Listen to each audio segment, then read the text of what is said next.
All right, what's going on, everyone? This is the Kid DC Wrestling, man. We back at it once again. WrestleMania is almost here, man. WrestleMania weekend is a week away, and WrestleMania 40 isn't the only big WWE show that's taking place. The same day as WrestleMania 40 Night 1 will be NXT Stand and Deliver, man. We obviously know NXT puts on a blast, hell of a shows, particularly Stand and Deliver on the same day as WrestleMania. Fortunately, doesn't really get a lot of love considering it does take place on the same day as WrestleMania, but nevertheless, Stand and Deliver. Honestly, all the shows they put on previous years are really good. This one is to be no exception.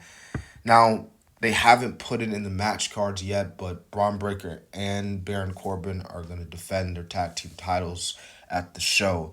They got to do the finals of the tournament to crown the tag team champions opponents. So I'm gonna go ahead and say I think Braun Breaker and Corbin might lose the championships. So I'm gonna go ahead and predict they lose the titles, considering that Breaker is pretty much going up to the main roster, and you know how NXT usually does. Like you can't officially move to the main roster without putting someone out as you leave out of NXT. So, anyways, let's get to the official match card.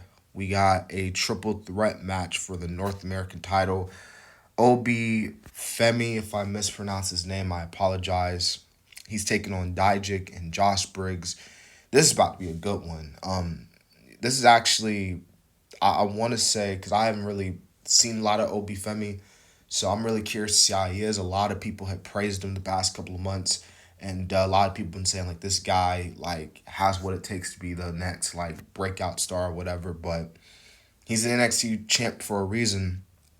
This three-way is going to be really good. Josh Briggs has definitely, showed that he deserves the spotlight. And Dijak, I've seen Dijak wrestle before. Dijak is incredible. So this match is definitely going to be a good one. They might even open up with this one, if not the tag match. But if I had to predict, I think Dijak wins, man. I think Dijak needs to win a big one. I think it's time that he gets a big moment. And I think him winning the NXT North American title, will be a huge moment. So, and you don't even have to have Obi get the pin. If you could just have Josh Briggs take the pin, I think he'll be able to handle it. But I got Dijak winning, and I got him becoming the new champ. So there you have it. Okay, this is an interesting one. I'm looking forward to this one.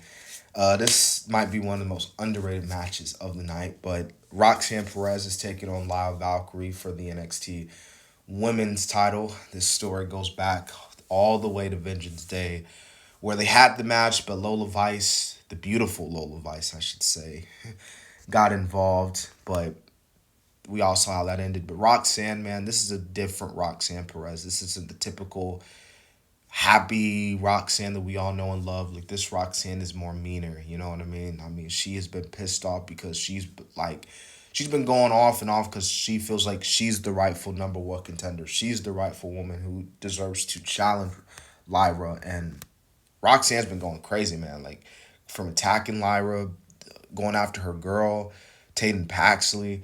I'm like, Jesus, Roxanne, like chill, sweetheart. Like Booker T, come get your daughter or something, man. She's going off the rails here. But nah, this should be a good match though. But I do think Lara retains here.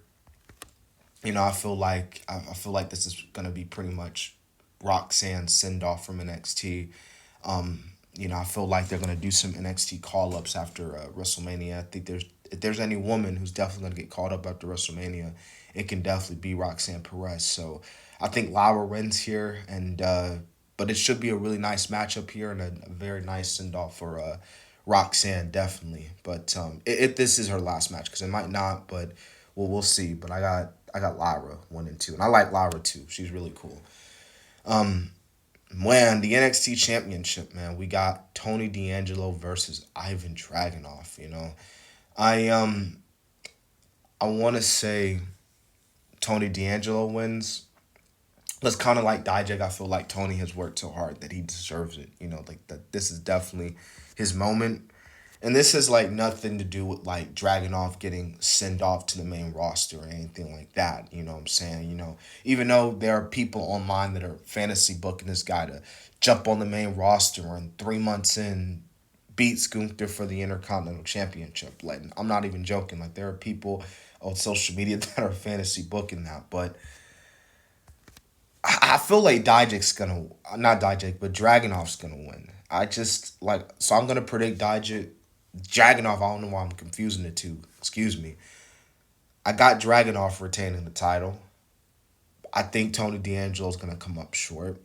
But I'm not to say I won't be mad if he does win the championship. But this is a predictions video, and I'm making the prediction that Dragunov wins. And Dragunov, if there's one guy I wouldn't want to be in the ring with, particularly in NXT, it's definitely Dragunov. And whew, man, that man's a killer, no doubt.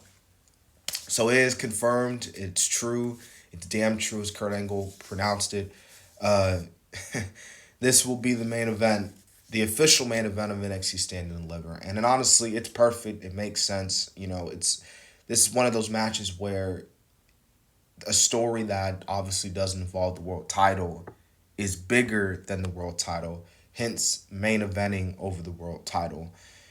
So I'm presuming that the world title is going to be the semi-main event. But this will be the main event, the real main event, the closeout of Stand and Deliver. Trick Williams versus Mello. Man, what a story. We went from a few years ago to Johnny Gargano versus Ciampa.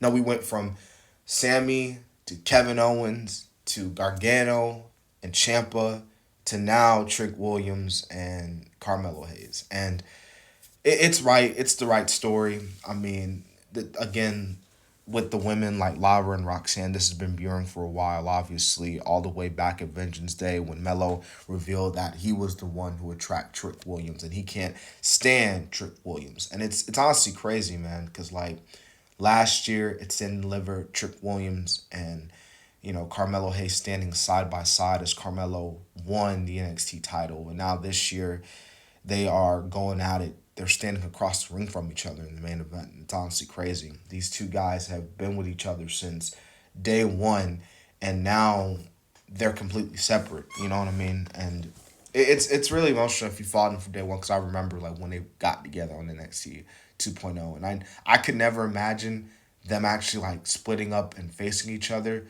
because their dynamic was so real, their chemistry was so real together, and it felt like they were just perfect together. But then Trick started getting over, and then the whoop that Trick, and then it was like, holy crap, this Trick Williams guy, he doesn't have to be a number two. He doesn't have to, you know, I guess you could say play second fiddle to Carmelo Hayes. Trick Williams can be his own guy. He can be his own person, and I think Trick Williams has shown that. Hence why they're doing this. Hence why him and Carmelo are facing each other. I do think Trick Williams goes over. I do think he wins the match. I feel like I do think that this will also be Carmelo Hayes' final match in NXT. Kind of similar to Roxanne. I think there's again, because you got to do some call ups, and there's actually rumors and rumblings that Carmelo Hayes will indeed be getting called up after Stand and Deliver. So, and I'm presuming say he goes to SmackDown, considering that he's been on SmackDown, up until recently. But yeah, I think this is where they're heading to. I think this is what's gonna happen. So, Trick Williams wins. And yeah, that'll be the main event. But that has been my official predictions for NXT Stand and Deliver. So I hope you guys enjoyed. Let me know in the comments who you guys think are gonna win, lose, etc. And that'll be that. But before I do end the video, I do want to say this. I already put this out in SmackDown review, but I wanted to just point it out for everybody who didn't see it. Yeah, I'm going to do my WrestleMania predictions tomorrow. So I already recorded it, so it's already edited, ready to go. I just need to release it. So it's coming out tomorrow, and it's going to be night one and night two together. So I'm not going to split them up into two parts. It's going to be one whole video, just like I did 39, 38, 37, etc. So that being said, I'll see y'all around.